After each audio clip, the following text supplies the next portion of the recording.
On November 27th, 1997, citizens from a small Midwestern town called Carpenter's Bay were shocked to discover that one of their own brutally massacred his family, as well as ending his own life on Thanksgiving Day. Dubbed the Thanksgiving Day Massacre, this horrendous crime would forever tarnish the good name of this peaceful town. However, underneath this story lies a dark secret.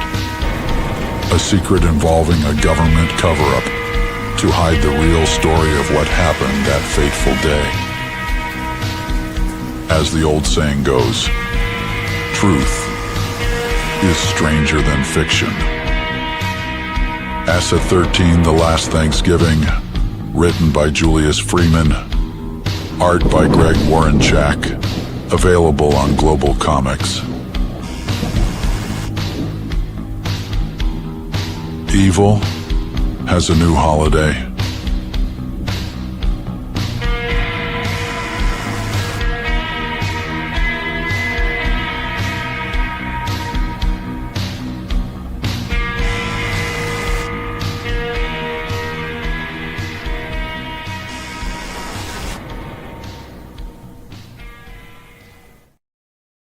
In the age of social media, all it takes nowadays to spark up an online fight is to merely have an opinion. One opinion will cause many to spiral into a pit hole of anger where no one dialogues, only insults the person who has the unpopular or even the popular opinion regarding the latest trends in comic books, movies, or pop culture. It makes sense given the circumstance. After all, acting tough behind the protective wall of the black mirror we all own and use on a daily basis makes it easy for anyone to jump right into a tirade of insults and threats.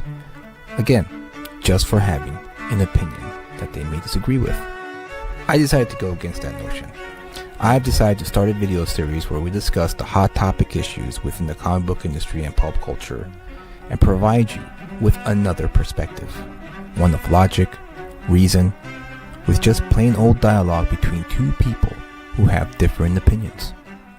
My co-host and I will discuss the pop culture topics at hand in a fun, engaging, and respectable manner. So, without further ado, let's talk about it.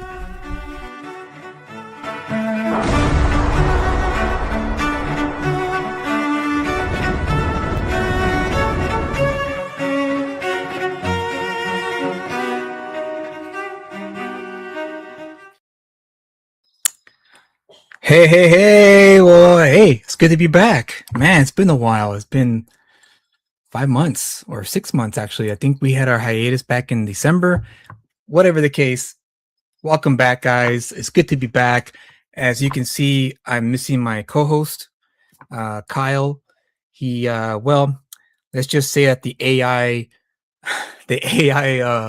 update didn't go through, and so he's glitchy. I can't really use him as much as I did before, but no, I'm going. He couldn't make it tonight, but I decided to go live anyway because it's been 5 months, so I decided to just simply go solo and talk to you guys. You know, lower voiceovers guys. They kicked me out of the mental hospital for blowing up their toilet. What in the world? What's that all about? Well, welcome to the show, Lara Voice Boy Covers.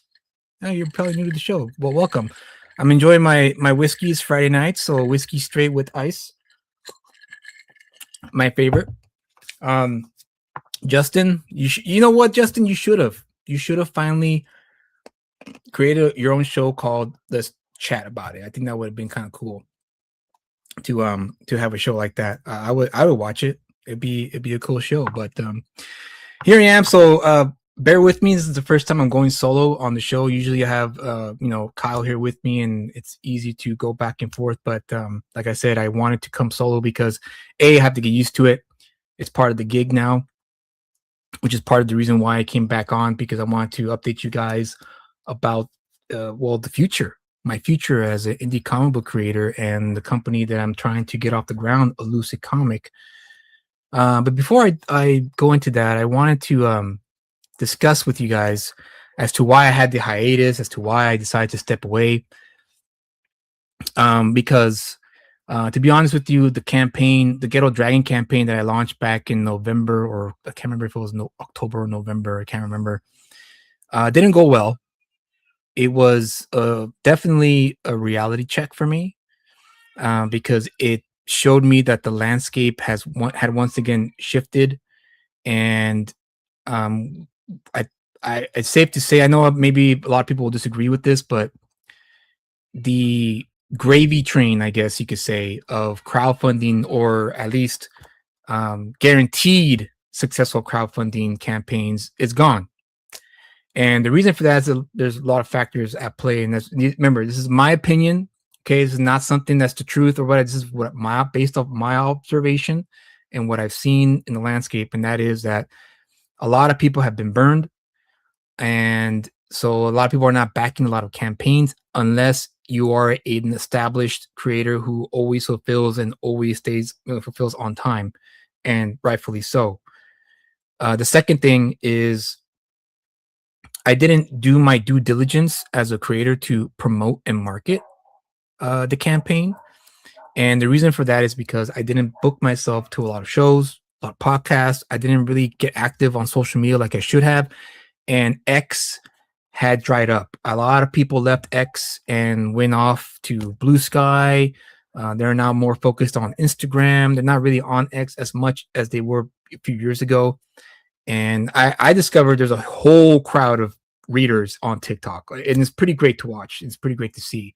And so I've been focusing more on there lately, kind of checking out the area or the landscape to see exactly what kind of crowd is there. And of course, Facebook is also huge there too. So it's pretty much all spread out. And so I decided, okay, I'm gonna pull back and find out exactly what went wrong, and part of that is the fact that I did not do my due diligence as a creator. That's the main part, is the fact that I didn't book myself to shows and promote the campaign and really go hard on it. And the reason for that is because I have 2 kids, and I didn't like coming home and rushing to prepare for a live stream when my 2 beautiful kids run up to me and want to spend time with me. And that kind of hurt a little bit. That kind of hurt me a bit. I didn't like to be away from them as much. And that's when I also discovered that I don't have the time to do a full-on hardcore 30-day campaign anymore. I just couldn't do it. It was just too many factors. And the main culprit is time. I don't have the time anymore to commit to doing that, what I call it online touring. When they go, you reach out to people and you ask them to be a guest on their show, I should say. And that's another thing I discovered. Out of the 20 or so people I reached out to be on the show, or to be on a guest on the show, about maybe 5 responded to me. The rest left me on red. And that's when I realized, okay, so maybe there's the time factor. Maybe they weren't interested in the project, or maybe they didn't like the project, whatever. Just the fact that people that I reached out to, thinking that, I have a relationship with them, they're cool with me, they and I are in a good standing, and a lot of them are left me on red, and which kind of got me all thinking, like, okay, maybe that's those avenues are closed for whatever reason. So I decided to let it go. And okay, well, what am I going to do? So for the past 5 months, I was just really brainstorming as to what I wanted to do going forward, because I realized that crowdfunding was not the right way to go for me. Time is the worst. Excuse me. Ooh, I had a little scratch, and it could be the whiskey. Crenshaw says time is the worst. Dude, absolutely. The time crunch. It's mainly the time crunch for me. The fact that I have to really hurry up and try to get the campaign funded which was the kind of pressure I don't get me wrong, I like that kind of pressure. It really does sharpen my skills as a salesperson, as a salesman to my books. But I just don't have the time. That's what it is. Yeah, the time is the worst, man. It flies by. It flies by when you're trying to get this done. And then of course it didn't fund, so that kind of stung a bit. When I went to Michael Bancroft's live stream, his audience were really brutal, and then everything went wrong that stream too. Like the sound didn't come out. His audience didn't like the fact that trailers were being played, which I found to be interesting too. Where it was like, well, I guess people don't want trailers no more. Then I kind of specified it to just Bancroft's crowd, and nothing against Bancroft's crowd. It's just they like what they like, and they made it be known, and it got me thinking. Okay, I gotta again add to the list of changes I have to make. So as I was thinking about this and realizing, okay, I don't want to do crowdfunding. What can I do? How can I go about continuing making comic books? Because that's the key for me. The key for me is I love making comic books. I don't want to stop, because when I discovered comic books when I was 12 years old, I was immediately hooked. And the reason for that is because it took me to a place that I didn't know existed in my imagination. And it was a perfect fit too, because I wasn't a highly imaginative kid growing up, because I grew up in a very poor area, for lack of a better term, the ghetto. And comics were the necessary escape that I needed growing up. It really was a major staple of my development as a person, because it really opened my eyes and my mind and my heart too, to worlds I didn't know existed, stories that were, you know, that took me to places that I never would have dreamed of. And of course, the art played a factor in that, and the fact that I was able to enjoy images plus reading. And I hated reading at the time. You know, I was a TV kid, but comics was the first actual media where I was like, I could sit down and read this and enjoy it as well, and retain what I read, because of course my ADD would kick in. And so it again played a major factor. And then as I grew up and I kept buying comics, kept collecting them, reading them, going to comic shops, talking shop with, regular customers, people who eventually became my friends, shop owners, all that stuff. And then when I became 19 and I read V for Vendetta, that was another moment, another major staple in my development as a, not just human, but a creator, was reading V for Vendetta. And that got me thinking, I want to make comic books. If this guy, Alan Moore and David Lloyd, created this new character that had no established platform, it wasn't like an old character from the 50s or anything that they revamped. It was a pure original creation that two minds developed together. It got me thinking, if they can do that, I can do that. And ever since then, that's been the journey, is creating comic books. So now the landscape has changed in 2026. Now, where back then, 10, 15 years ago, you would have a certain avenues, right? You could either self-publish, but that would cost an arm and a leg if you didn't have the funds, which is why crowdfunding was such an important thing that occurred in our modern time, is that a lot of indie creators got a chance to fund their dreams. I was one of them. My first successful crowdfunding campaign was Ghetto Dragon. It did pretty well, but not enough where I was able to sustain. And that's the thing that finally clicked for me during the 5 months that I was gone. And that is sustainability.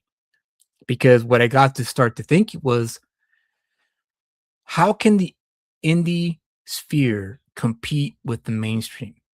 And the reality is we can't compete with the mainstream, because the mainstream releases monthly books every month, nonstop. I mean, there's delays here and there, but for the most part, they have the readership there conditioned that every month when they go back to the shop, they expect the next issue of the series they like to be there ready for them to pick up and buy. Indie creators, we don't have that luxury unless you have a lot of money and you could develop, you could produce more material if you have the funds coming in. But for the most part, if you want to compete with the mainstream, you got to keep up with their speed, and that is monthly titles every month. So then I go, okay, well, how can I maybe not compete? So I changed that thinking, right? I changed that thinking from, okay, don't think of it like competition. How can I compete with Marvel, DC, Image, and so on? I shifted my focus and my concentration to, well, how can I sustain myself to keep this going? Right? So I had to find my own speed. And I go, okay, well, crowdfunding is still there. This is not a knock on crowdfunding, by the way. I'm not here to knock crowdfunding. I'm not here to say I'm never going to use crowdfunding ever again. I'm still going to use it. It's a valuable tool for indie creators. And if you're an indie creator yourself, always use crowdfunding as much as you can. You just got to campaign, and campaign is tough work. It really is hard work, truly, because you got to get yourself out there and convince people to buy your book when they have no idea who you are. And if you're not established, then it's going to be a lot harder for you to sell yourself if you don't know how to sell yourself, especially if you're an introvert like myself. I know it may not seem like it now, but this nervous energy is because I'm naturally an introvert, so I have to get myself out of that comfort zone. Aerobot Bert asked me, what was your first comic book you've ever made? Ooh, man. I made lots, but my first comic book was absolute trash. My first comic book, I don't have it anymore because it got lost with my first hard drive that took a crap 20 years ago. But I remember when before it crashed and I reread it, it was absolutely horrendous, dude. I don't even remember the name of the book. Honestly, I kind of just filed it away and forgot about it because I don't think anyone needs to see that. But my first comic book was when I was 20. So since then, I've done other stuff. But yeah, going back to the point, finding my own speed. And then I started thinking like, okay, well, what does that look like? What does my own speed look like? And then I started looking at all the avenues that we have in this space. I have a brother-in-law who once told me during a talk about all this, the internet and how everything's so easily accessible nowadays, and literally by a click of a button, you could get practically whatever you want at this point in history. And he said something that stuck with me. And he said that there is no excuse to fail now. And I thought about that for a while. And I said, yeah, you're right. There is no excuse to fail this time, is there? So no, because all you have to do is just remain present in the modern landscape. If you're active on social media, be it YouTube, TikTok, Instagram, whatever, if you stick with it long enough and if you market yourself well enough, you could pretty much make a pretty good living. He said maybe not millionaire status, but you could potentially become a thousandaire and do it full time if you do it right. And he was right about that. And that's what I was trying to discover is what is my speed? How fast do I want to go? Because the name of the game is to produce as many of the stories that I have in development into comic books. Because my hard drive now that I have is full of short stories and story ideas that I hope to one day make into comic books. And so how can I get that to happen?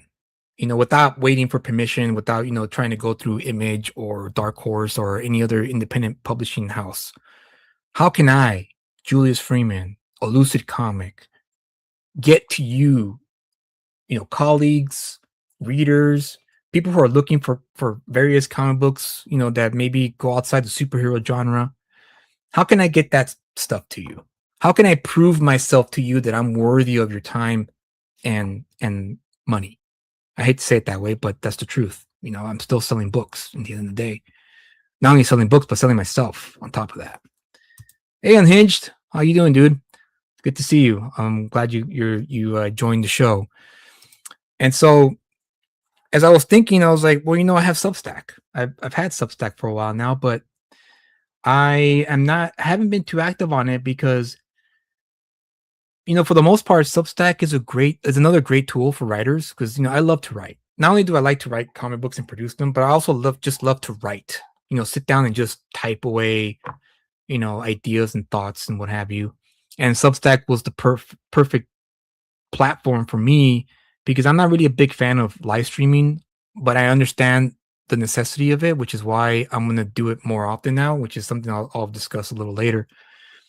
Um, so I was thinking about that during my hiatus, and I was like, "Oh, I mean, I don't want to make it into a newsletter.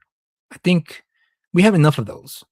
And I follow a few people on Substack, and it's great. I mean, don't get me wrong, newsletters are great because it keeps people who support you in the loop as to what's going on with you and your projects, and that's fantastic. I love that. That's a good thing. But I wanted something a little bit more, something a little bit of a uniqueness to it, like something that stands out from everyone else. I didn't want to produce a newsletter on my Substack. I wanted something a bit more. So, as I mentioned earlier about growing up in the ghetto and comic books being a major factor in that, I developed this Substack series that I will be releasing soon called Tales from the Ghetto. And the reason for this is because one day at work in my day job, I was talking to a person who didn't grow up in the ghetto. They grew up well off, and I shared with them a story of mine that occurred in my neighborhood, and their reaction was that of wide eye and shock and disbelief. But I could see they were entertained by the story. I could see that the story I told them of my personal experience that I witnessed firsthand in the street that I grew up on. I'm not going to say what the story is because I want you guys to read it when they do go live, when the posts go live on Substack. A light bulb went off. I went, oh, there you go. Maybe it's due time. I actually share with you all stories about my upbringing, because when I told that story and the person who I told to, I guess, had their wide eyed, they were like, what? Like they couldn't believe it, but I could see that they were on the edge of their seat as I was telling the story. And so I thought, okay, it's time for me to share these wild tales that I experienced firsthand, either firsthand or through observation, which was firsthand, or secondhand, which is stories told to me by friends and family members of the ghetto neighborhood I used to live at, and I compiled them, and that's what I've been working on for the past 5 months. Is these posts that you guys will see soon enough, free when you sign up to my newsletter, and you'll have access to all these stories. And I'm remembering a lot of the stories that I've written out now, and I think you guys will be very entertained by these short stories. They're very short. They're not long. They're not long-winded. They're very quick, but very rich in entertainment because I take a few liberties. I change some names. I kind of try to flower it up with the writing. So there's that, and that's going to help me hopefully build my brand name, not just Elusive Comic, but Julius Freeman, to the eyes of new readers who potentially are looking for something like this. I don't know. I'm just going to start posting them because I think they're pretty great. I think they're pretty funny. And I also love the fact that my older brother, who's going to be a central character in these stories, his stories are finally going to get to be told. Rest in peace. He passed away years and years ago. But on his deathbed, he gave me permission to share these stories with you all because, yeah, I mean, just thinking about it now, remembering some of the stories he told me were pretty dark, pretty deep. But like he real quick before I move on, but my older brother was a great supporter of mine. For the record, he was an active street gang member. He was a member of a street gang, very dangerous one. He was dangerous, and he he always made sure I was never exposed to any of that growing up. He saw that I was the weird kid who read comic books. Because he didn't care about comic books, obviously. But the fact that he saw me reading comics, he always went the extra step to make sure that no one messed with me in the neighborhood, which, in hindsight, I was really appreciative of, because he did make sure to let people know not to mess with the little brother who read comic books in the porch of the house. But yeah, I'll get more into detail when you start reading the post. Thank you, Justin. Yeah, it was just something that just felt natural. It felt right. And it's time. I've been far away from that world, because I moved out of that neighborhood when I was 18. So once I moved out of that neighborhood, 18, I was gone from that place. I didn't no longer was exposed to it. The neighborhood we moved into after that was a little better, and it wasn't as chaotic as it was in that neighborhood. And even to this day, that same neighborhood is still pretty chaotic. I go back from time to time because I still have some childhood friends that still live there. And so it's kind of always like a nostalgic, walk when I go back and I go, wow, this place still looks the same, just a little bit more ghetto. You know what I mean? How many comics have I read? Too much to count, man. Just think I started reading comics since I was 12. And of course, like everyone else, started with Marvel and DC. Wolverine, the solo series was my jam.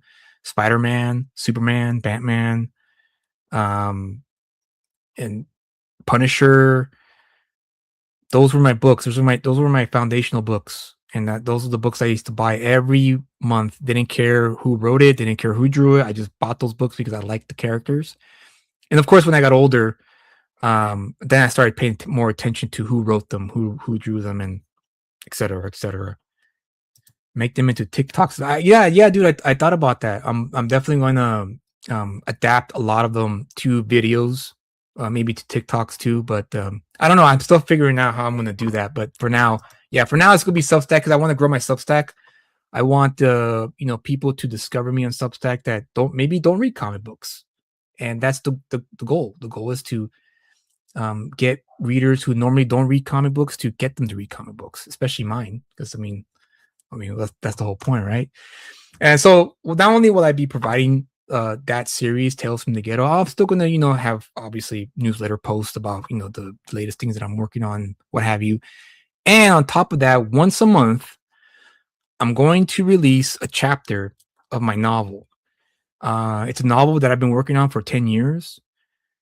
It's a little nerve-wracking, if I'm being honest with you, because I never really had a lot of confidence in my long form writing, like novels. And I love reading novels.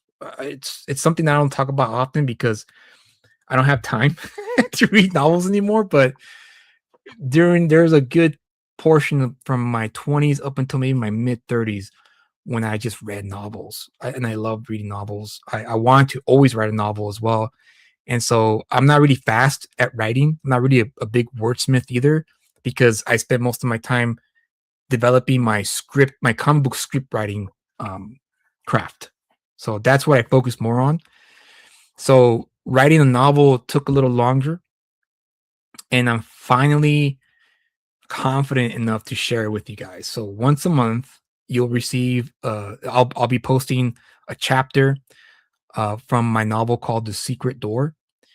It's a story about a mall security cop who one day sees a door in between two major stores open up, and he sees two people walk out. And he's never seen the door before. He's worked there for 5 years or so, something like that, to that effect. And he's like, what the hell? So he checks out the wood door is shaped like an owl. It's an owl carved art piece. And he tells his boss, and they check the security cameras because his boss obviously is just as confused as he is. And not second door, secret door, excuse me for my mumbling. Secret door. The Secret Door. Arabot. And so his boss obviously is more confused, is just as confused as he is. So they check the security cameras, and he discovers that the door never opened, and he quickly realizes that he is the only one that can see the door, and that's where the story takes off. So that's my first novel. I thought about adapting it into a comic book, but I want to try the novel approach first, and if it does well, then yeah, I'll adapt it to a graphic novel. I have a few artists in mind who would probably kill it if I could get them to join it. But yeah, that's gonna be it for my Substack. It's gonna be obviously news. It's gonna be Tales from the Ghetto, with stories about me growing up in the ghetto, and then the Secret Door, and they'll get that once a month. I'm hoping to post the first chapter of Secret Door in mid-May, because I'm still editing. I'm still tweaking some stuff from the first few chapters. And for the record, the novel is done. The novel is complete. It took me 5 years, but I finished it, and I finished it during COVID. Oddly enough, so when the world was shut down, of course, everyone had all this extra time, so I used the time to finish the novel, and I did. So I'm still tweaking it and everything. So I'm hoping to release that first chapter in mid-May. Tales from the Ghetto, I'm gonna shoot for this coming week. So hopefully this coming Wednesday, I'll have the first Tales from the Ghetto post go live, and you guys can check it out. So if you want to sign up to my Substack, go for it. And so yeah, so you could check out the or you don't have to sign up for the newsletter. It's going to be public, so it's not going to be exclusive to the people who sign up to the email list. It's going to be live to everyone. But I'm going to have the first few chapters available to people who sign up to the Lucid Lounge, which is something I'll discuss a little later. But yeah, that's what I decided to do for the Substack. So I'll slowly build the Substack, and that I think would help with that. That got me. That at least took care that I at least solved the Substack problem, because I wanted to be more active on Substack. But like I said, I didn't want to be just the guy who writes newsletters. I wanted to add a little bit more flavor to it. So I think Tales from the Ghetto is a good idea, as well as dropping the Secret Door. Thank you, Justin. Yeah, it was an idea. It happened to me, actually. The idea came from I wasn't a mall security cop. I worked at the mall years and years ago, and it was during my lunch break where I was writing in my journal, eating my food during my lunch break, and in the peripheral, the left of me, it was in between two stores, and I saw a door open. I saw it was a wall. It looked like a wall, and I remember seeing the door open, and I was like, "What the hell?" I looked up, and it was a wall, but someone had come out from behind the wall. I was like, "What the hell is that?" And then when they closed it, and I was like, "Oh, it was an employee entrance. So only employees and security personnel were able to walk in and out of that door." But it was the idea that it struck me, and right there I wrote the rough of the first chapter. It was like 4 pages long, just me, not me, but it was a fictional character. Same thing, having lunch, seeing the door open, and then realizing he's the only one that can see it and no one else. And then that's where it built from there. You found the yeah, dude, that's crazy that you say that, because yeah, years later when the Backrooms thing started, I was like, whoa, dude, that's kind of like, yeah, that was kind of like almost the same idea, but I took it in a in a sci-fi fantasy. You'll see what I'm talking about when I start to drop the chapters. At first it was going to be a horror suspense thing, but then as I kept developing that first draft, it didn't feel right. I wasn't feeling it, so I just scrapped it and I started all over again from that first chapter. And then when I took it to the other direction, which was a sci-fi direction, it felt good. It felt right, and so I went with that instead. So then, now that I took care of the Substack issue and I was happy with that, then I started thinking about, okay, well, what am I going to do regarding comic books? What am I going to do with the crowdfunding? I don't want to crowdfund no more. That was for sure. I didn't want to do it no more. I didn't want to do the 30-day campaigning. I didn't want to do any of that stuff. It was too, like I said, too compressed. It just wasn't my style. So I started thinking and thinking, and then I just realized I was like, dude, I need to have an online shop. I have to have an online shop because that's the only way I could sell the books that I have developed and produced through crowdfunding, like Vigilant Fury, Reset Protocol, and Ghetto Dragon, and get those books to new readers who didn't get a chance to, back the project when it was live on crowdfunding. And there's a whole readership out there that don't know anything about any of those books. So I was like, yeah, that's it. That's what I'm going to do. I'm going to spread out the campaigning. So instead of 30 days, campaigning for a crowdfunder and hopefully I get it funded, I decided, you know what, I'm going to focus on campaigning my online store and find new readers who can buy my books right then and there without waiting the 30 days or, for most crowdfundings, a year or two for the book to be finished. And you hope to get it within a year or two of the time frame that the people who do crowdfunding promise you. And as we know, a lot of the time, I would say 95% of the time, almost everyone is late. And I'm guilty of it too. Reset Protocol was late because the colorist had a personal issue that he had to take care of, and that delayed the book. Vigilant Fury was delayed by a year because Gambino, halfway through the production of the book, changed his art style and decided, I'm going to change the art style, and that delayed the book for a year. So I'm guilty of it too. It's because there's all those factors that we don't take into account when we first start doing this stuff. And so that got me, okay, I'm going to do it this way instead. So the online store is the way, is what I'm going to do going forward. And not only for that, but also for new projects as well. And also I'm going to go full on black and white, but overall it's the right speed for me. It's the right fit for me as a creator. I like to take my time. I don't like to rush things, and campaigning feels rushed to me, and it stresses me out. Not too bad, but like I mentioned in the beginning of the stream, it stressed me because I hated the fact that my kids would bang at the door or scream for me because I'm here locked in the room doing a live stream to sell my campaign, and other factors like I mentioned, in the beginning. And so I thought, okay, I'll do an online store, and that's what I've been doing since then as well. I researched, online, platforms that serve as an online storefront, and bought a domain name and did some more research and built the website. Very simple, nothing too fancy. I was hoping to go live today, but again, factors at play here. I'm a family man. There's time, the time factor. My day job is there's a lot of changes going on with my day job that's taking up a lot more of my time.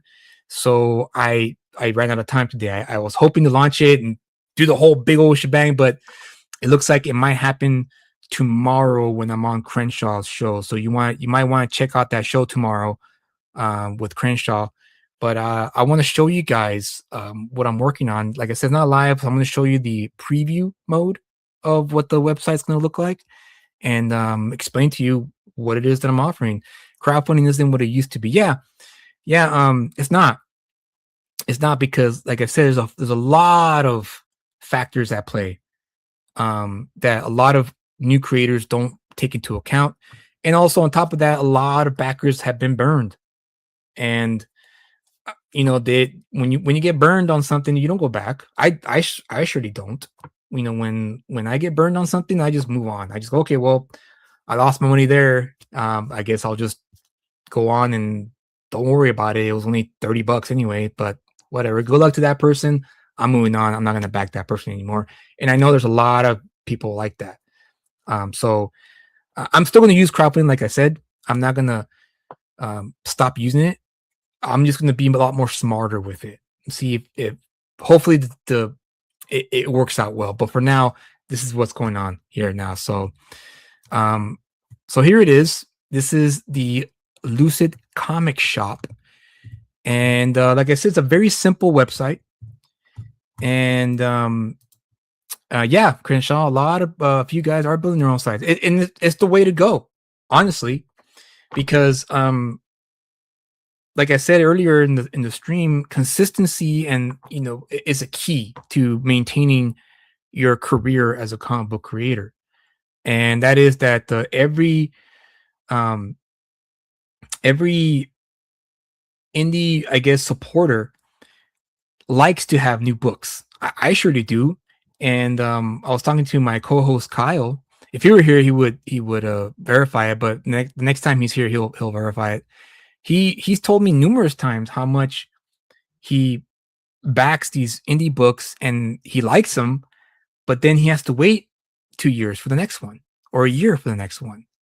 And again, Kyle is just a consumer. He's just a reader. So him having to wait a year for a book, of course, he loses interest in it. He doesn't want to. He just forgets because readers are accustomed to getting new books every month. So the goal here is to get some revenue from the books that I already have, and hopefully, in using that revenue to reinvest back into the company to produce more content for you guys. Not content, books, comic books, graphic novels, one shots to you guys. Monthly books are way out of our reach. So the goal here for me, for Lucid Comic, is to release books hopefully every quarter, every 4 to 5 months, maybe 6 months. I would say probably 6 months is the goal for me at the moment, until hopefully the revenue comes in and I'm able to grow and be able to pay out artists who are working on projects that I want to get off the ground. Hey Soto, what's up, Ben? How you doing, dude? Glad you made it here. Aerobert says, what was the first game you ever played as a child? It would have to be Tetris. Tetris for sure was the first game that my friend had a Game Boy, came over with it to share, play, and I was hooked, man. Tetris is my game. So yeah, here's the site, a Lucid Comic Shop, stories that take you to the edge. This here was because I was working on some of the new projects that I want to release soon. I started thinking, yeah, what is a Lucid Comic? Again, the 5 months, the hiatus I had, I really started thinking really hard as to what is a Lucid Comic? What is it that I want it to be? What kind of stories do I want to tell with that name, a Lucid Comic? And so I really loved Vertigo Comics when once I became an adult and I discovered Vertigo Comics and I read books like 100 Bullets, what other books? Invincibles, Swamp Thing. There's another one that I really love. Johnny Rocket was another great one. And then El Diablo, which was a short Western series that Brian Azzarello did with Daniel Zj. I can never pronounce his last name. I always butcher it. Vertigo, man. Like, I really love the fact that Vertigo always produced these edgy books that were not too crazy, but just right there for you to keep coming back and wanting to read, more of it. And that's what I want a Lucid Comic to be. I want it to be this place where it's a shared universe. Yes, I know it's part of the comic book game. I love shared universes. I've always loved that about Marvel. When I'm growing up, is the fact that the characters that were in separate books interacted with one another. I've always loved that. I still do to this day. I don't care if it's burned out. There's no superheroes here. There's no spandex, and this is not a knock on superhero genre. This is just a personal creative choice. And so, the first book that I'm releasing under this, it's currently on pre-order, is a Asset 13: The Last Thanksgiving in black and white, and it's gonna be. I'm gonna start fulfill. It's right now currently on pre-order. So once the website goes live, it'll be in pre-order.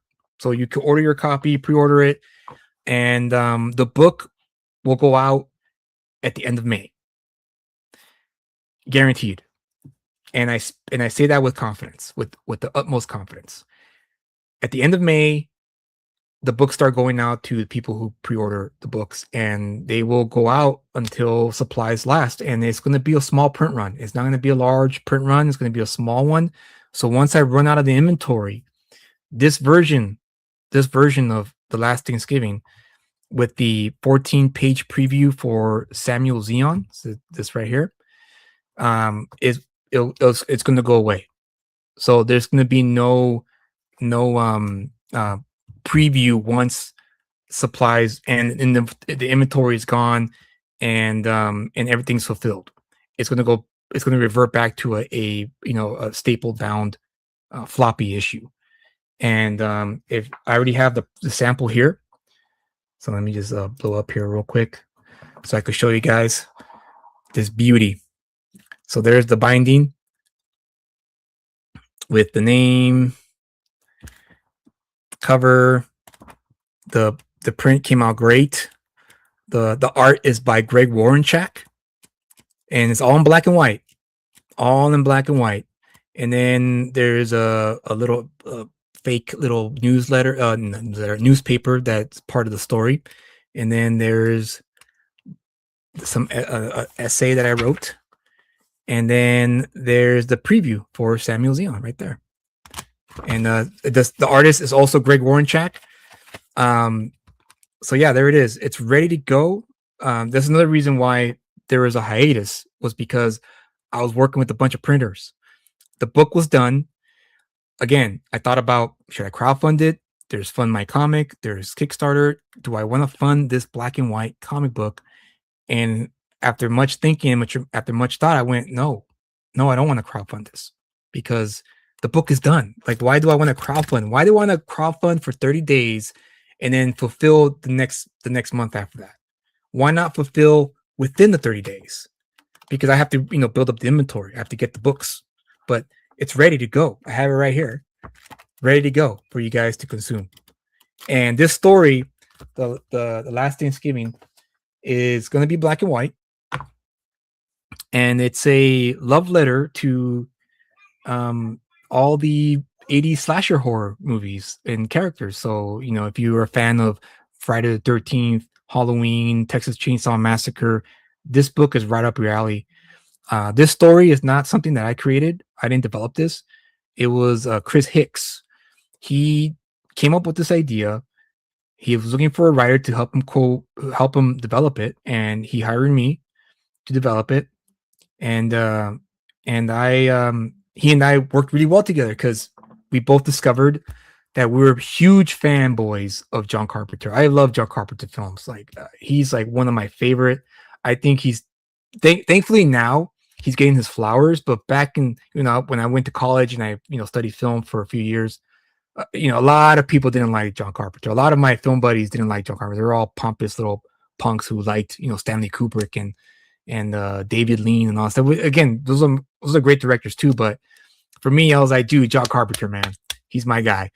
So when he and I connected that way, we worked really well together, and he was very gracious with his letting me play around with the story and his character. And I wrote the script.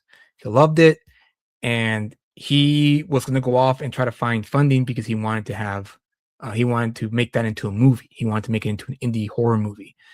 And when that didn't happen, that fell through. Fast forward about a year or year and a half, I'm looking through my hard drive because I'm cleaning stuff out, cleaning up files and clean it up. And I see the script for Asset 13. And I went, oh yeah, I remember this project. So I read it again, and I told myself, man, this was really good. This was like fun. This was a fun script. I mean, what I mean by fun, I'm not talking about the story is fun. I'm talking about me as a writer. I had a lot of fun writing a horror story, because I never written one before. It was all just superheroes or action, whatever, And so I reached out to Chris. I asked him, hey man, I found the script. I was wondering if you would let me make this into a comic book and let me produce this as a comic book. And he gave me his blessings, and off I went to produce it. And Greg Warrenchak Oddly enough, he reached out to me on X, DM'd me, and told me, "Hey, if you're looking for an artist, I'm available, and you know, I work well with writers. My rates are reasonable." So I checked out his website. I liked his work, and I thought, you know what, this guy could be a good fit for Asset 13. And so when I pitched him the idea, he's like, "Dude, great! I love John Carpenter. I'm a big fan of the '80s slasher movies. Let's go. Let's do this." So I was like, "Sweet." So we started to work on it, and it was self-funded. I funded it out of pocket, and got it finished. And once I finished it, I was trying to figure out again, what to do with it. Do I want to crowdfund this? Do I want to sell this just outright and just let people buy it? And so that's what I decided to do when I decided to go for the online stores, to offer this as the first book, if you guys want to back it or purchase it, I should say. Because like I said, the book is done. There's no more work to be done. So once the website goes live, obviously I'm going to go on my socials. I'm going to come on here and promote this, and hopefully, people buy it and read it and let me know their thoughts. I'm really proud of the story. It's very dark, but not bloody or gory. It's more what Chris and I wanted to accomplish with this story is we wanted to channel that John Carpenter, eerie, edge of your seat, suspense horror. That's what we wanted to capture with this. And I think we did a pretty good job with it. I'm very proud of this work. I honestly think it's some of my best work recently that I've done. And I'm not just saying that because I want to sell this book to you. I really do believe that, because if I didn't believe it, I wouldn't have produced this as a comic book. I would have just let it die on the vine. But since I was so proud of it, and again, this is not a story I developed. Chris Hicks developed it, and he hired me to help him, guide him to write the screenplay and clean up his outline. And then the character Asset 13, the main character of the story, he didn't have an origin story of this character. He didn't know who he was, because that was the last thing I asked him when I developed the outline. He was happy with it. I finally asked him, "Hey, who is this guy? Who's Asset 13?" Because Jason Voorhees from Friday the 13th, he's a vengeful spirit who goes after teenage, camp counselors because they let him drown when he was a boy. So that's his origin story, right? Michael Myers, he's evil incarnate in a boy that eventually became a man. So that's his origin story. Leatherface, he's part of a cannibalistic family, and so on and so forth. And so that's when Chris let me have my fun with it. He's like, "Well, how about you come up with something then? And then if I like it, we'll keep it." And that's what I did. So, and it's in the story, it's in the book. It's a one shot. It's not a series. So this is it right here. The character, however, will appear again in future projects that I'm going to develop down the line if this ends up being well received. It's part of the Lucid comic book universe, just like the other books that I'm going to offer down the line once I have them ready, because I'm going to get them ready. I don't want to say ready, but when I re-release the other books like Vigilant Fury, Good Old Dragon, and so on, I'm going to change up the look and make it look, good for the everyday reading audience. And so, but this is the first one I'm offering, is Asset 13, which will go live hopefully by tomorrow, because like I said, I ran out of time today, so the website is not live currently. Hopefully it'll be live tomorrow, and then going forward, when I come back every Friday or every other Friday, because I haven't decided yet whether or not I want to live stream every Friday or every other Friday, I'm going to promote obviously the website so that people can buy their copy. And again, the book is done, so I'll start shipping out books at the end of May. So we're already in May 1st. Just that's the goal. The goal is to get the inventory up and just start shipping stuff out, and then hopefully the revenue will be enough to continue on growing a Lucid comic with your help and support. Arabot asked me, why did you make comics? It's, to me, the best medium to tell your stories without restrictions. Now, there are restrictions in the sense of, depending on the kind of artist you hire, they may not be able to draw certain things that you need in order to tell your story, but that's you could work around that. But when it comes to budget, when it comes to big ideas, high concepts, the comic book medium is the best place to do that at. TV and movies is also good platforms, but there's a lot of money involved in that, right? Special effects, CGI, actors, tradesmen, you have to hire a whole crew to make that happen on the big screen. Whereas here, you just need a great artist, a great inker, if you need one, a colorist, and a letterer. And I letter my own book, so that's the plus. But all this lettering in all my books, I letter them. I don't outsource my lettering because I like lettering. It's very fun. It makes me feel part of the process of giving you guys a product like this. And so that's why I chose to make comic books, because it's I don't want to say it's easy either. It's not easy to make comic books because you are dealing with another person outside of you who you're trying to convince to get the vision that you have in your head onto paper, but that artist may have a different interpretation to what you have. So your job is to kind of be like the captain of the ship and make sure you get as close to it as possible. And a lot of the time, when you do have that collaboration relationship going, which is the reason why I wanted to keep working with Greg, because I had so much fun working with Greg on last Thanksgiving. I offered him Samuel Zion because I thought he'd be a perfect fit for Samuel Zion. And also our working relationship was so natural. It seemed like we already knew each other and we already know what we like. And so I kind of found I guess for lack of a better term, my dancing partner. And that's what I think, in my opinion, every indie comic book writer like me who can't draw to save his life, you always want to find an artist who just like just on the same eye level with you. They just know what you want, and they give you exactly what you need to tell your story. And Greg is one of those guys, so I like working with Greg. Yeah, dude. Thank you. That one was a lot of fun too. That one was really that Samuel Zion was a story that really pushed me to really maybe I should go edgy here. And you know what I'm talking about, Ben, because you were a beta reader. You got first access to that story. And by the way, again, guys, Samuel Zion is done. That book is complete. But again, I'm right now formatting it through for printing, and I got a few things I need to tweak.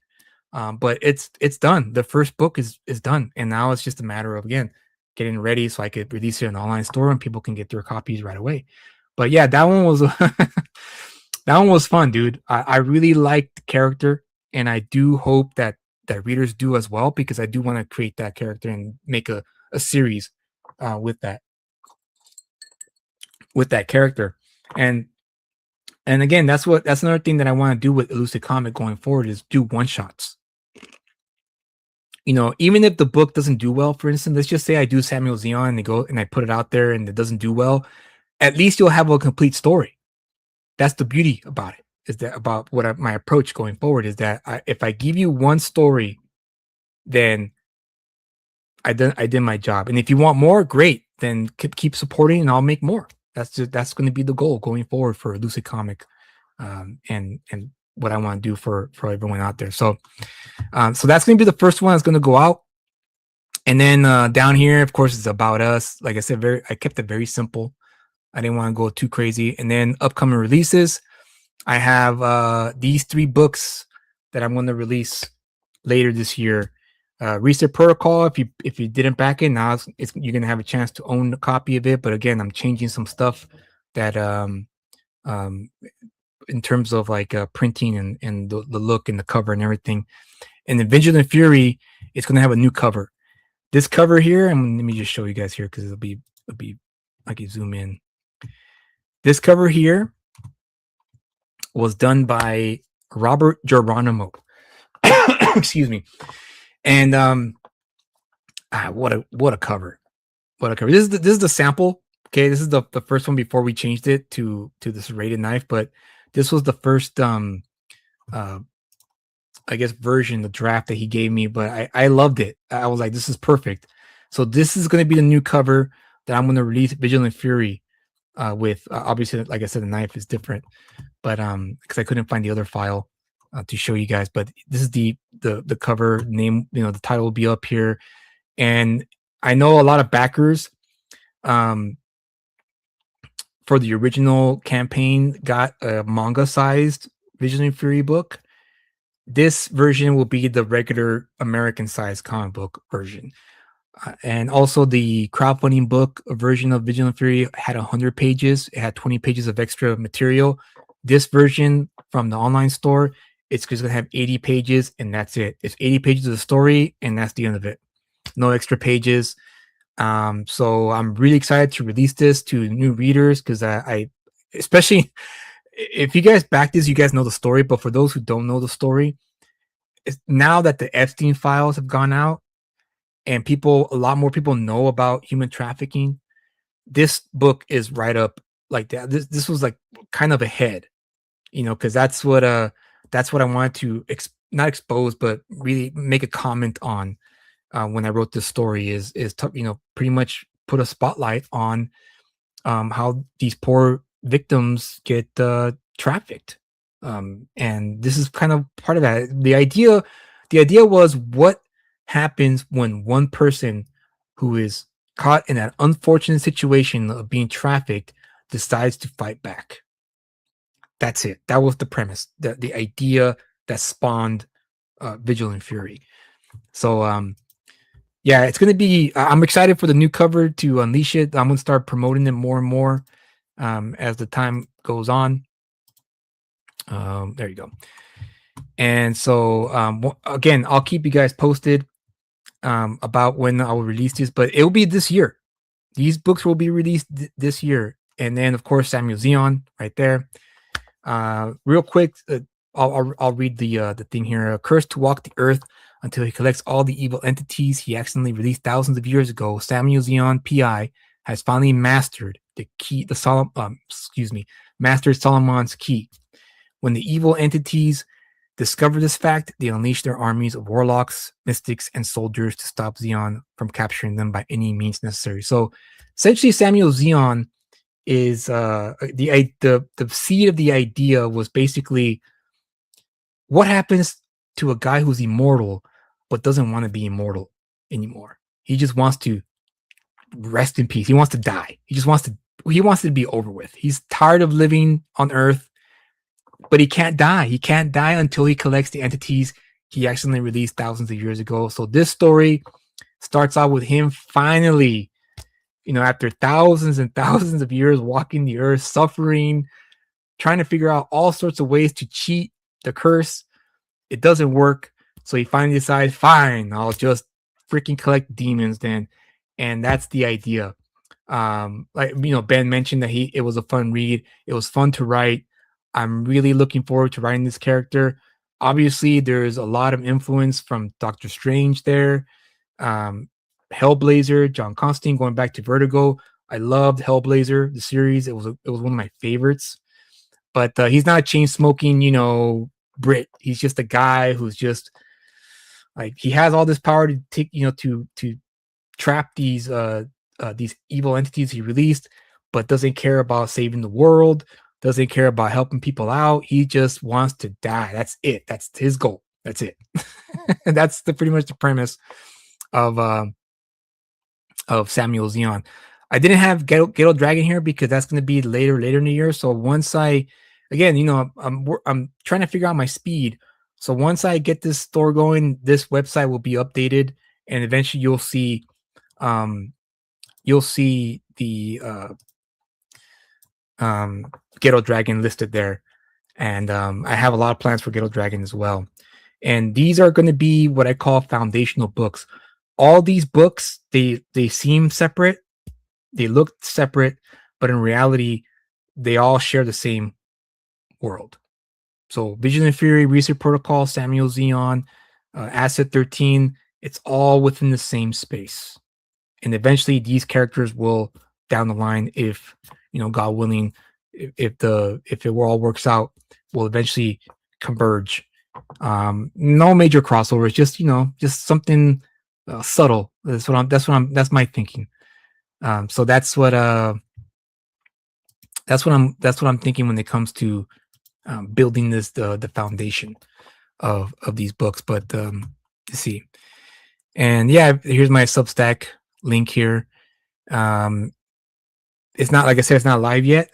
So, but if you sign up to my Substack from now until the website goes live, until the end, when the inventory is gone, you receive a pre PDF, and the 20% discount code is for the Lucid Lounge. I have to change the language for that one. I didn't run out of time.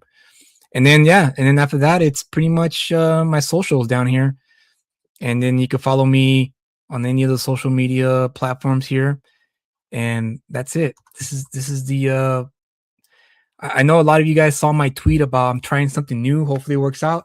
This is what I was talking about. I was talking about this.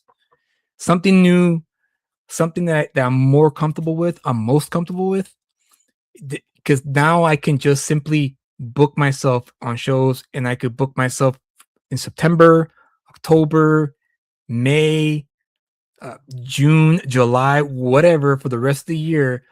I could just book myself on shows and just shill this and sell this to new readers, hopefully new readers and new people who've never heard of my work before. And as more time progresses, then I'll obviously start to drop more books. Ghetto Dragon, like I said, I have big plans for Ghetto Dragon. Still working that out, but this is it right here, guys. This is what I've been working on for the past 5 months. This is the reason why I've been radio silent for the past 5 months. It's because I've been working on this stuff, trying to figure out the best course of action for me that's more comfortable for me, so that way I can get more material out to you. Because like I said in the beginning, the name of the game is consistency. Readers love consistency. Readers, when they read your book, right, let's just say they read one book of yours and they like it. Next question, that 90% of the time, what else you got, right? It's not always the way. I mean, I do it whenever I discover a writer or an artist who's done a book that's like, whoa, this is really good. The first thing I do is, what else have they done? Because I want to get that book. I want to check them out. That's a prime example was for me was Evan Bjelkovic. Now, Evan Bjelkovic, he, rest in peace. He died in the late 90s, very young, due to cancer. But I read Human Target from all places, Vertigo, and I immediately fell in love with his artwork. His sequentials were so on point that to this very day, he remains the most influential comic book artist for me. Every time I want to stir things up with my sequential storytelling, the first thing I do is I pull out my Human Target issues and I study the book. I don't reread it. I just look at the sequentials and remind myself why I got in the game in the first place. Because Evan Bjelkovic has such a fundamental understanding of sequential storytelling. And that's the reason why I like working with Greg as well, because Greg Warrenchak for Asset 13 and Samuel Zeon, I know his art is not going to be to the liking of a lot of people, and I understand that. But the reason why I still love working with Greg is because he has a fundamental understanding of sequential storytelling, meaning he knows exactly what to do when he tells a story sequentially, which is why I like working with them. So Evan Bjelkovic, when I discovered Human Target, I think I discovered it when I was 25. I just happened to I was looking to the back bins at my local comic shop, and I was in the H section because I was looking at some Incredible Hulk books, and I saw Human Target, and I was like, oh, Human Target, what's this? And I looked through it, and I saw Tim Bradstreet's cover, and I love Tim Bradstreet cover. At the time, he was doing Punisher for Marvel Knights with Garth Ennis and Steve Dillon. And so when I saw his cover, I was like, oh, dude, I like this guy. I like this cover artist. I'm going to check this out. So I bought all the 4 issues because it was only 4 issues. And I read them, and that was it, man. It was over. I was like, who is this Evan Bjelkovic guy? And of course, at the end, I found out that he passed away. But I discovered that he drew a few Star Wars issues for Dark Horse. and he drew a few issues for Grendel for Dark Horse. And I found those issues, I bought them, and I read them, and I still, those are my prized possessions from my personal collection. Like it doesn't, those books will never leave my long box. I'm never reselling them. They're mine. They're like worn out. I need to buy new copies because I've worn them out of constant rereading, because that's how much of an influence he was to me as a sequential storyteller. Even though I don't draw at all, but the fact that his sequential spoke to me in some deep level, I don't know how, but they did. His art did, and so he's like my guy. I always go back and reference Evan Bielkovic. If you guys have not read Human Target by Evan Bielkovic, and I think written by Peter Milligan, check it out. Find a trade if you can. Go to your local comic shop, ask them if they still have it, and pick up your issues, because you won't be disappointed by that book.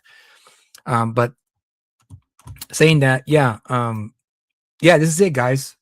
A Lucid Comic Shop. Hopefully it goes live tomorrow, and I'm able to get this started. Let's see if there's anything else I need here I can mention. Yeah, I think that's it. I think that's all I wanted to talk about. Was announced that I was going to have a online comic shop, and give you guys a clear idea what I'm going to do, what I'm going to pursue for the next year, for the rest of the year. I'm going to fulfill Asset 13 again by the end of May. So if you pre-order your copies, you'll get your book by June. And I'm going to be fulfilling them myself. And then right now my throat's going off. Excuse me. I'm hoping by June I'm going to have a print on demand store ready, and I'm still working with the printer, and so I'll be making an announcement there soon as well. And there you go. And so once I have the print on demand service set up and everything, of course I'm gonna let you guys know. And yeah, that's gonna be another factor there that I'm really excited about, because then I don't have to worry about shipping and handling. I'll have the printer, do all that stuff, heavy lifting for me. And I'm looking forward to 2026 and beyond. I finally feel at peace, guys. Honestly, I was on edge back in December because I didn't know what I was going to do. I actually thought about quitting a few times because I thought nothing was never going to come of it. But then when I remembered my brother-in-law's words about there's no excuse to fail, today, because of all the avenues we have, all the platforms available to us that we can use to utilize our online storefronts, it was like, yeah, I just have to change my approach. That's it. And that's what I did. I changed my approach, and I want to let all you guys out there, who are also indie creators, who also want to make it. Yeah, there is no excuse. You could just go out there. But I understand that, again, before I call it a night, I'll briefly touch upon this. It does take money to make a comic book. If you don't have the funds, you're never going to make your comic book, because you have to pay your artists. That's just a given. You can't not pay your artists. If you're blessed enough to have, if you're a writer like me, because I've just been a producer and creator, so I pay out of pocket to produce my comic books. That's how serious I am about this. When you pay out of pocket to produce your comic books, to me, you're a serious artist and storyteller who wants to put your name out there. And so when you're in my shoes, and I'm not the only one, obviously there's all these other people who pay out of pocket. If you don't have the funds, you can't get the kind of artist you want that would kill your story. And when I mean by kill, I mean like, make it like absolutely amazing. And you know what I'm talking about. And so you got to work with what you got in terms of your budget. And if you're lucky enough to find an artist who's willing to work with your budget, great. That's even better. But at the moment, me in my current economic financial state, I can only do so much until I start getting some revenue from the books I start to sell out, start to sell to you guys, and not just to my colleagues, but also readers. And so it's going to be a lot. So going forward, I'll be a lot more active on social media, on YouTube, TikTok, and all the other platforms, and just sell the online shop, and hopefully get people to see, get them exposed to, Asset 13, and see and have them enjoy and be entertained by this, and be so entertained that they ask, "What else you got?" And it'd be perfect, because then it's like, "Hey, I got Vigilant Fury. If if that's not something you're looking for, I got this. I got Reset Protocol, or I got Ghetto Dragon, or I got Samuel Zeon, or I got, I'm working on another series with Greg called Beyond the Veil. That's not quite ready yet, but once it's ready, of course, I'll announce it to you guys. Beyond the Veil is another story, another series that I'm really looking forward to producing.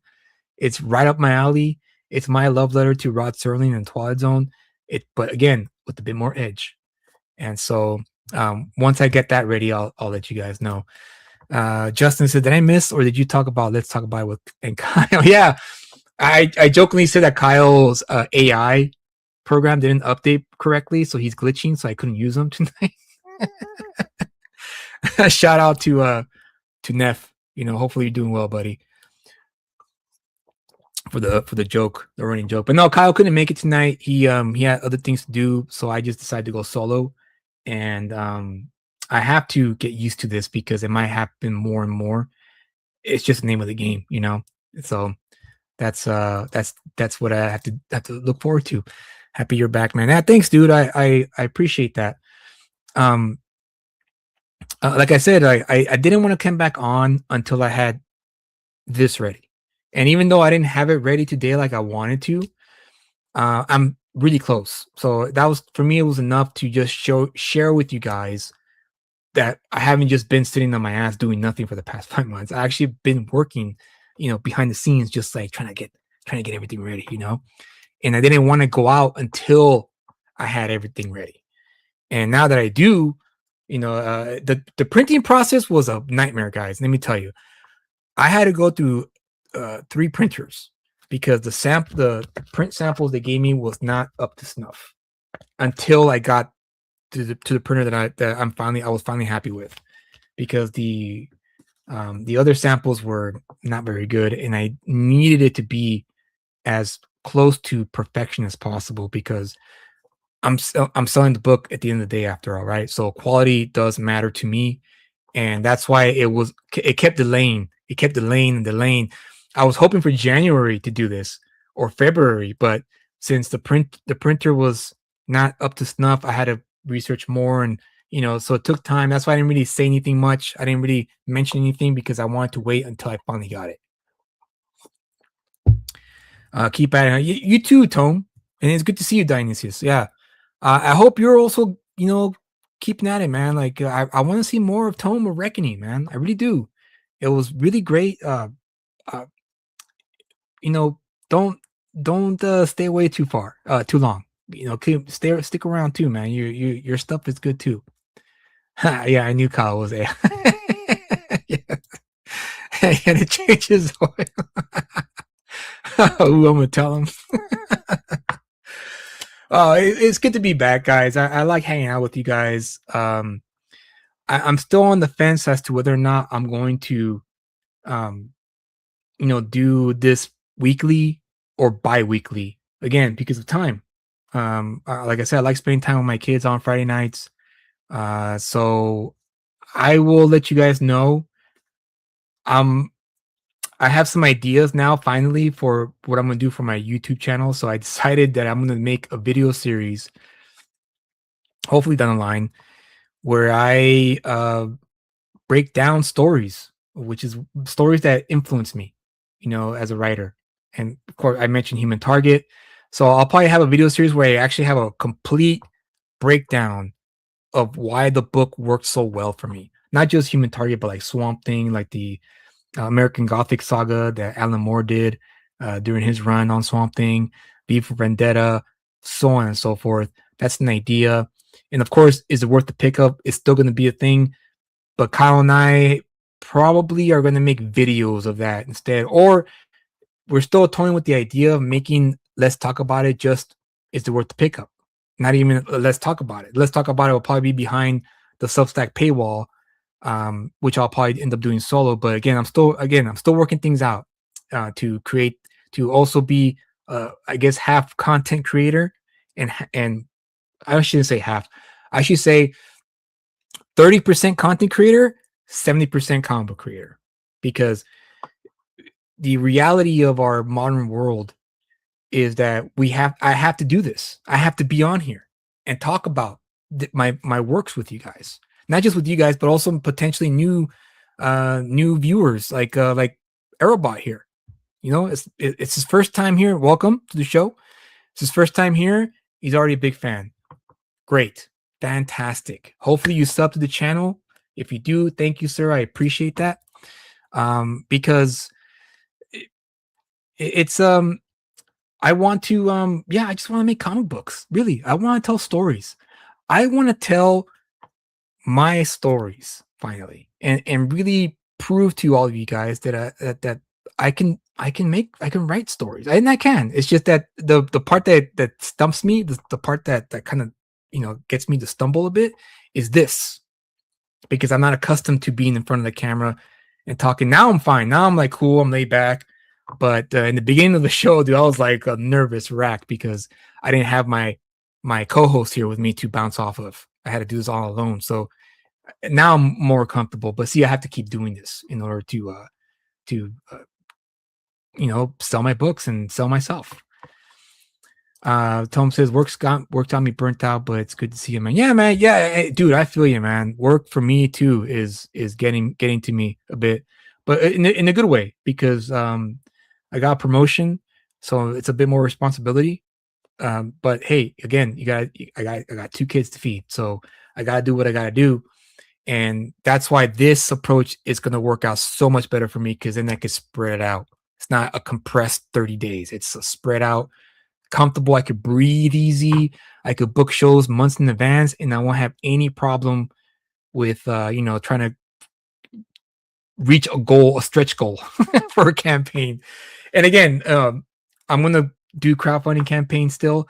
It's just now I'm going to be a lot smarter about it. And yeah, catch me tomorrow with Crenshaw. It's going to be a great show. You know, since I mentioned Human Target, I did briefly mention to him that's one of the books that really influenced me as a writer. So we'll be talking more about that. Subscribe to his channel or check us out tomorrow. Hopefully the website will be live by then, and Saturday, so I'll have all day to, you know, clear up all the little bugs that I still need to clear up. And then once it goes live, I'll obviously announce it on the show. I'll be on Crenshaw's show tomorrow. I think it's going to be 7 p.m. my time. Are you in Mountain Time, Crenshaw? I believe you are. But if you are, it'll be 7 o'clock my time. I think 8 o'clock or 9 o'clock your time. And then the next show I'll be on will be Gleason's show, Indie Comics Relay. That'll be on Monday, which will be, I think, May 11th. I believe that's the day I'll be on. Yes, May 11th. So 8:30 Mountain Time. So that'll be 7:30 my time. Okay, cool. So yeah, I'll be on Keith Gleason's Indie Comics Relay show Monday, May 11th. So check me out there. And then I'll be having a drink with Dave Brink on May 17th on his show, and we'll be talking about Acid 13 and all that, you know, good stuff. And I'm pretty sure it's going to be a repeat of what I talked to you guys about here, which is the story about how Chris and I end up working together and so on and so forth. I think the same thing with Gleason, but it'll be more because I like talking to Gleason. He's always, him and his co-host Johnny. I love talking to those guys. They're great. And also it'd be interesting to talk to Dave Brink. It's been a while since I've seen his stuff. So you can check me out on those channels. Let people know. You know, if you see me post about this, you know, share it. Let people know about it. Let people know that they can get it right then and there, pre-order, you know, and they can get their copies right away. It's not Jack. It's not Jack. It's a different whiskey. I forgot the name of it, but it's really good. I love it. I swear by it. Let's see. Yeah, and don't forget to hit the like button. I miss telling Kyle the trash people he was. Yeah. Is It Worth the Pickup will still be alive. I think that's one of our best shows. Because for those who don't know, for those who are new, the Is It Worth the Pickup is when Kyle and I read an issue of a comic book that was released by either Marvel, DC, or Image, whoever. We review it. He looks at it through the lens of a reader. I look at it through the lens of an editor / writer, and we let you guys know if it's worth your money and time. And so stay tuned for that. But I think that's it, guys. That's all I got tonight for you. I thank you for showing up. Thank you for hearing me out. And I'm happy to announce that I ain't going nowhere. Yeah, I ain't going nowhere. I love writing comic books. I love producing comic books. I've been producing comic books since I was 18 years old. And it was a trial and error from 18 up until maybe 35 because I kept making mistakes, and I spent a lot of money producing my comic books, thousands and thousands of dollars, not for nothing, because I at least completed some, Ghetto Dragon was complete. Reset Protocol is complete. Vigilant Fury is complete. Asset 13, all this stuff. At least I can say I completed books and I could fulfill them and give them to readers who are looking for something edgy. And that's what Elusive Comics is going to be. It's going to take you to the edge. And that's what I want to channel. I want to channel the spirit of Vertigo, and not only the spirit of Vertigo, but also the outlaw comics that I also ended up loving when I discovered them in my 20s. Black and white outlaw comics that just like, whoa, like Tim Vigil, I believe, was one of them. Jeff Smith was another one. And then who's the other one? The one who did Strangers in Paradise. Help me out, guys. I can't remember his name off the top of my head. Shame on me. Thank you, Justin. Terry Moore. And not only him, but Jim O'Barr from The Crow. Like his Black and White Crow comic is total outlaw, and I love it. And that's what I wanted to. That's what I wanted to channel with this. So going forward, with the exception of Ghetto Dragon and Reset Protocol, most of my books are going to be in black and white, and the reason for that is because of cost for me, and also for you. It'll be cheaper for the time anyway, not forever, to print in black and white and deliver black and white books to you guys at a good price. And the same thing it helps me pocket wise as well. If I if I commission an artist to just do a black and white, inks and no colors or no extra stuff, and I let her my own book, so it's a win-win there. So going forward, it will be a black and white. I am going to channel the outlaw spirit, and Asset 13 is one of them. And yeah, that's it. Welcome back, Julius. Wishing you, thank you, man. Thank you. I appreciate that. And I did love your book too, your series. Oh my God, I'm sorry, man. I can't remember the name of your book, dude. It's been a long day for me. Oh, gosh, I'm sorry, Ben. But I did love your book. I read it because Kyle lent me his copy.